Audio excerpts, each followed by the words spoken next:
άρπαξα για παντός.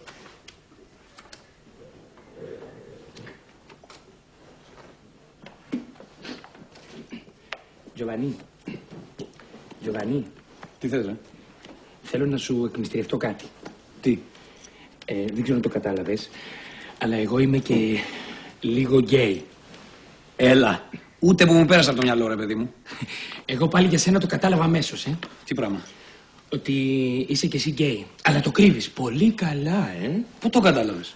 Καλά τώρα, εμείς αυτά δεν καταλαβαίνουμε βέβαια, αλλά εμείς οι γκέι πρέπει να είμαστε περήφανοι, δεν πρέπει να ντρεπόμαστε γι' αυτό. Πρέπει να το φωνάζουμε, καταλάβεις. Είμαι γκέι, είμαι γκέι, είμαι γκέι. Σκάσε, μωρή.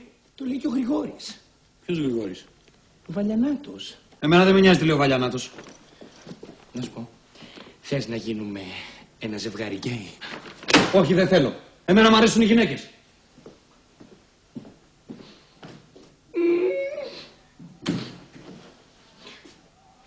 Εγώ θα πάρω καπετάνιο, θα πάρω άντρα ναυτικό